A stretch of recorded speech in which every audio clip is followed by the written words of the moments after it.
अस्सलाम वालेकुम स्टूडेंट्स, कैसे हैं आप सब। अगर आपने अभी तक मेरे चैनल को सब्सक्राइब नहीं किया तो मेरे चैनल को सब्सक्राइब करें और बेल के नोटिफिकेशन को प्रेस कर दें ताकि जो मेरी आने वाली लेटेस्ट वीडियोस हैं वो आप तक पहुंचे।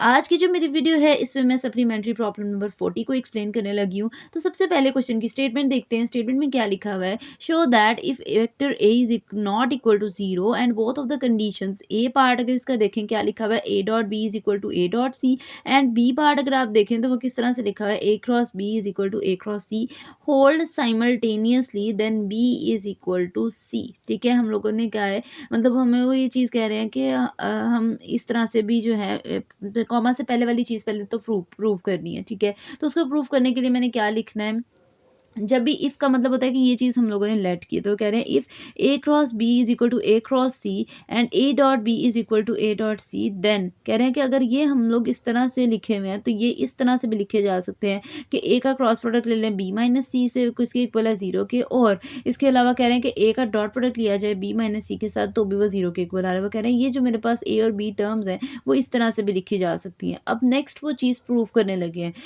लिखा हुआ है suppose now that B is not equal to C. अब अगर आप लोग ये देखें तो थ्योरम दो तरह से प्रूव होता है, या तो आपके पास कुछ कह लें टर्म्स और कंडीशंस हैं तो हम उसको सीक्वेंस वाइज चलते हैं, लेकिन अगर कुछ हम लोगों को चीज़ें नहीं पता तो हम उसका कन्वर्सली प्रूव करते हैं। मतलब हम ऑपोजिट लेते हैं उसका, हम कहते हैं कि जो चीज़ हमारे पास उसने कहा है बी, यहाँ पे देखें क्या लिखा हुआ है, बी सी के इक्वल है, बट हम लोगों ने सपोज किया है कि बी सी के इक्वल नहीं है। ठीक है, खुद से हम लोगों ने ये चीज़ सपोज कर ली है कि मेरे पास बी जो है वेक्टर वो सी के इक्वल नहीं है। ठीक है, इक्वल है तो हमने उसका कन्वर्स जो है लेट किया है कि मेरे पास जो मेरा वेक्टर बी है वो वेक्टर सी के इक्वल नहीं है।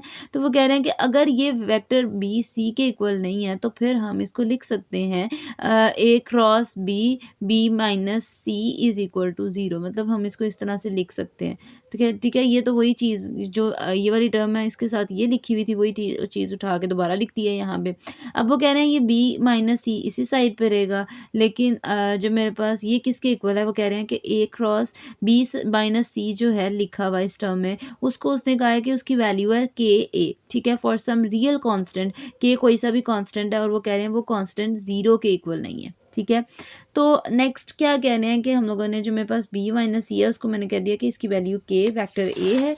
नेक्स्ट देखें क्या लिखा हुआ है, अब मैंने उसको पुट करना है इस जो मेरे पास गिवन कह लें इक्वेशन है उसमें मैंने पुट करना है। ठीक है, तो जो मैंने पुट किया ए डॉट बी माइनस सी था। ठीक है, हम लोगों ने ए क्रॉस प्रोडक्ट से वैल्यू लेट की है और डॉट प्रोडक्ट वाले फॉर्मूले में पुट की है। अगेन देखें, मैंने दो फार्मूलाज बनाए थे इन टर्म्स को फॉलो करते हुए। ठीक है, इसमें से हम लोगों ने वैल्यू बनाई है। ठीक है, और इस पे पुट करके हम लोगों ने प्रूव कर देना है। अब बी माइनस सी की वैल्यू मैंने क्या कह लें फाइंड आउट की है, मैंने कहा है कि वो किसके इक्वल है, के ए के, तो उसकी जगह मैंने के ए पुट कर दिया। ए डॉट ए स्क्वायर हो जाता है, कि अगर किसी भी नंबर के साथ मल्टीप्लाई हो तो वो वही नंबर रहता है। अब ए स्क्वायर का मतलब क्या है कि ए स्क्वायर ज़ीरो के इक्वल है, तो वो कह रहे हैं ये वाली टर्म भी ज़ीरो के इक्वल है। क्यों, रीज़न क्या है, रीज़न देखें क्या लिखा हुआ है यहाँ पे। उन्होंने स्टार्टिंग में कह दिया था, स्टार्टिंग में उसने कहा था ए इज ज़ीरो के इक्वल नहीं है, बट जब हम लोगों ने प्रूव किया है, ठीक है, जब हम लोगों ने प्रूव किया तो मेरे पास उसका आंसर क्या आ गया है, ज़ीरो आ गया। ठीक है,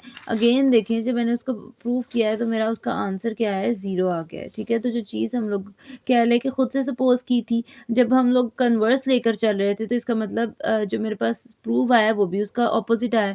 लिखा हुआ है since a is not equal to zero therefore the assumptions, वो कह रहे हैं अगर सिंस इसका मतलब ये था कि स्टार्टिंग में हम लोगों ने ये चीज़ लिखी हुई थी कि एक जो है वेक्टर वो ज़ीरो के इक्वल नहीं है। आगे लिखा हुआ है therefore the assumption B is not equal to C can not be true, so B is equal to C. तो वो कह रहे हैं कि जो हम लोगों ने एज्यूम किया था कि बी सी के इक्वल नहीं है तो वो बिल्कुल वो ठीक नहीं है, बट जो हम लोगों ने जो बल्कि जो स्टेटमेंट थी वो क्या थी, वो जो कह रहे हैं कि वो करेक्ट थी, जो हम लोगों ने खुद से काम किया है वो गलत किया है। इसके अलावा मैं यहाँ पे एक स्टेप कह लें एक्सप्लेन करना स्किप कर गई हूँ। यहाँ पे कोई स्टूडेंट ये क्वेश्चन कर सकता है कि ये मेरे पास के ए स्क्वायर ज़ीरो के इक्वल क्यों आया है, तो मैं ये चीज़ अगेन कह लें एक्सप्लेन कर दूँ। मेरे पास स्टार्ट में देखें दो कह लें मेरे पास पार्ट्स थे ए और बी। इस ए से मैंने ये वैल्यू बनाई और बी वाले पार्ट से मैंने ये वाली वैल्यू बनाई। ठीक है, अब जब मैंने इसको प्रूव करने लगी हूँ तो ए वाली टर्म को फॉलो करते हुए इससे मैंने कह लें जो मेरे पास बी माइनस सी की वैल्यू थी वैल्यू बनाई है और इसको पुट करना है इसमें। ठीक है। अब वो कह रहा है कि जब मैंने पुट भी कर दिया है तो के ए स्क्वायर भी आया, ए डॉट बी माइनस सी का जो आंसर है वो के ए स्क्वायर है, लेकिन पुट तो मैंने इस फॉर्मूले में किया, वो किसके इक्वल आएगा, 0 के इक्वल आ गया। वो कहता है अगर ये 0 के इक्वल है तो इसका मतलब के जो मेरे पास है वो उधर नंबर है कोई सा भी, वो मल्टीप्लाई हो दूसरी साइड पे जाएगा तो डिवाइड हो जाएगा, ए स्क्वायर है तो वो इसका मतलब ये है कि फिर क्या आएगा, कह रहे हैं कि ये तो फॉर्मूला था ना ए डॉट बी माइनस सी 0 के इक्वल था, ठीक है। तो वो कह रहे हैं कि वैल्यू सिर्फ पुट की है, पुट करने के बाद के स्क्वायर आया, वो भी तो 0 के इक्वल हो गया क्योंकि फॉर्मूला मेरे पास ए डॉट बी माइनस सी 0 के इक्वल था। तो मैंने यहाँ से अब ये के इधर मल्टीप्लाई हो रहा है, दूसरी साइड पे जाएगा तो डिवाइड हो जाएगा, स्क्वायर रूट से कैंसिल आउट हो जाएगा, तो ए का आंसर 0 के इक्वल आ गया, ठीक है। तो ये जब अब ये 0 के इक्वल आया, जब मैंने इसका कन्वर्स लेट किया था तो इसका आंसर भी इसका कन्वर्स आया है। लेकिन क्यों? क्योंकि जब मैं स्टेटमेंट अगर आप अगेन देखें तो स्टेटमेंट में मैंने कहा था कि ए जो वेक्टर है वो 0 के इक्वल नहीं होगा। यहाँ पे देखिए क्या लिखा हुआ है, जो मेरे पास वेक्टर ए है वो ये वाली, यहाँ पे वेक्टर ए जो है वो 0 के इक्वल नहीं है, बट जो मैंने लास्ट पे प्रूव किया वो क्या था, 0 के इक्वल आ गया। तो जो मैंने कन्वर्स लेट किया था तो इसका कह लें जो स्टेटमेंट आई वो भी गलत आई, ठीक है। तो लास्ट पे आपने लिख देना है since A not equal to 0 therefore the assumption B is not equal to C can not be true, so B is equal to C, ठीक है।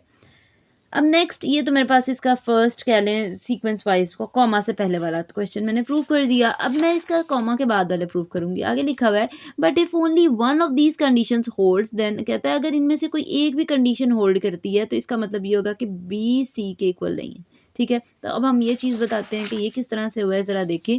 लिखा हुआ है furthermore if only one of the conditions hold say A dot B is equal to A dot C can be written as, कहते हैं जो कि लिखा जा सकता है। अब मैं जो मेरे पास ए पार्ट है पहले उस पर काम करने लगी हूँ, फिर बी पार्ट पे करूँगी। देखिए क्या लिखा हुआ है, कैन बी रिटन एज, वो कह रहे हैं कि a dot b minus is equal to A dot c, कहते हैं लिखा जा सकता है a dot b minus C is equal to 0 के, ठीक है।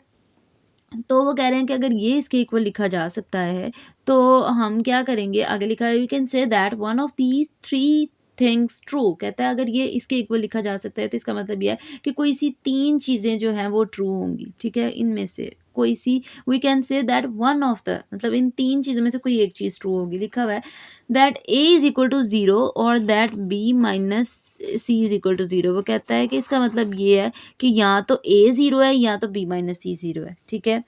इसके अलावा कह रहे हैं यहाँ नेक्स्ट जो बात है वो लिखी हुई है और दैट ए इज़ परपेंडिकुलर, ठीक है। अगर ए परपेंडिकुलर है तो इसका मतलब so if A dot B is equal to A dot C it does not, कह रहे हैं। तो नेक्स्ट बात क्या है कि ए परपेंडिकुलर है किसके, बी के, ठीक है। नेक्स्ट बात ये है कि ए परपेंडिकुलर है बी माइनस सी का। मुझे लगता है मैं यहाँ पे एक स्टेप स्किप कर गई हूँ, ठीक है। आगे क्या लिखा हुआ है, so if A dot B is equal to A dot C it does not necessarily follow that B is equal to C. तो वो कह रहे हैं कि वो उसको फॉलो नहीं करता, ठीक है। वो कहता है कि अगर a dot B is equal to A dot c हो जाए तो it does not necessary follow कि वो बी के इक्वल जो है वो सी के इक्वल नहीं हो सकता। अब देखिए अगर आप देखें तो वो कहते हैं या तो बी ए 0 है या तो बी माइनस सी 0 है, ठीक है। अगर मैं फर्स्ट वाली चलें, मैं बाकी स्किप कर दें, आप बाकी या ना भी लिखें, जैसे आप यहाँ से ये ना लिखें we can say that one of these three things, बस आप लिखें that we can say that a is equal to 0 और that b minus C is equal to 0। वो कहता है अगर बी माइनस सी 0 के इक्वल है तो ये माइनस सी दूसरी साइड पे जाएगा तो प्लस सी हो जाएगा, तो इसका मतलब ये है कि बी सी के इक्वल आ गया। बट उन्होंने क्वेश्चन की स्टेटमेंट में क्या कहा था, उन्होंने कहा था कि not necessarily but if one of the these conditions hold then B is not equal to c. But जो मैंने चीज़ बताई है वो तो कहता है बी सी के इक्वल आ गया। तो इसका मतलब क्या है कि वो कहता है कि जो इसमें से वो लिखा हुआ है ना if one of the conditions hold, तो फिर वो कहता है नेसेसरली क्या होगा, बी सी के इक्वल नहीं होगा, लेकिन इसमें सी के इक्वल आ गया है, ठीक है।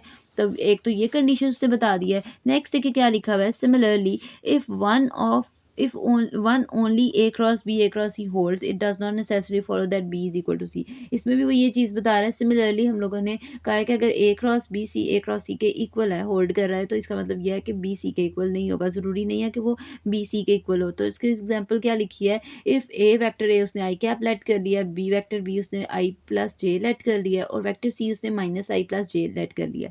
आगे देखिए क्या लिखा हुआ है, then a cross B is equal to, कहते हैं ए का क्रॉस प्रोडक्ट लिया i cross i plus i cross j, तो आई सेम जो मेरे पास कह लें यूनिट वेक्टर्स हैं उनका क्रॉस प्रोडक्ट लें तो वो 0 के इक्वल होता है, उसकी जगह 0 आ गया, प्लस के आगे देखें क्या लिखा हुआ है, एंड ए क्रॉस सी, और ए का क्रॉस प्रोडक्ट लिया है सी के साथ, तो आई का क्रॉस प्रोडक्ट लिया माइनस आई के साथ, तो भी 0 ही आएगा क्योंकि सेम वैल्यूज़ हैं, और आई का क्रॉस प्रोडक्ट लिया जे के साथ, तो के आ गया। ठीक है, तो दोनों के आंसर्स क्या आए हैं, सेम आ गए। ठीक है, लिखा हुआ है दस वी कैन सी दैट, कह रहे हैं क्या क्या लिखा हुआ है, although A cross B is equal to A cross C but B is not equal to C. वो कहते हैं कि हम लोगों ने ये चीज़ देखी है कि अगर ए क्रॉस बी ए क्रॉस सी के इक्वल आ भी जाए, जैसे अगर आप देखें तो ये ए का क्रॉस प्रोडक्ट लिया तो बी क्या आया, ए क्रॉस सी लिया तो बी क्या आया। वो कहता है अगर इक्वल आ भी जाए तो बी क्या है, सी के इक्वल नहीं है। ठीक है, तो ज़रूरी नहीं है कि बी सी के इक्वल ही हो। तो यहाँ पे देखिए मैंने बी सी के इक्वल नहीं लेट किया था। ठीक है, तो वो कह रहे हैं अब तो प्रूफ आ गया है। तो क्या लिखा हुआ था, उसने कहा था if one of the A cross B hold it does not necessary follow B is equal to C. तो कहते हैं वो फॉलो उसको नहीं कर रहा, तो दोनों उसने कह लें कंडीशंस जो हैं प्रूव कर दी हैं। ये थोड़ा सा कह लें थोड़ा सा कंफ्यूजिंग है क्वेश्चन, लेकिन ये है कि जब आपके पास इस तरह से स्टेटमेंट की फॉर्म में अगर कोई प्रूव हो तो फिर आपको उसको प्रॉपर समझ के कह लें कि थ्योरम अगर इस तरह से हो कंट्राडिक्शन की फॉर्म में कि कन्वर्सली हम लेके चल रहे हैं, तो इनको थोड़ा सा समझ के लर्न करना पड़ता है। ये थी जी आज की मेरी वीडियो। होपफुली आपको मेरी वीडियो अच्छी लगी होगी। अगर आपको मेरी वीडियो अच्छी लगे तो वीडियो को लाइक करें और सब्सक्राइब करना मत भूलिएगा। तो इंशाल्लाह जो नेक्स्ट वीडियो होगी वो फर्दर क्वेश्चन से रिलेटेड होगी। तो तब तक के लिए अल्लाह हाफिज़।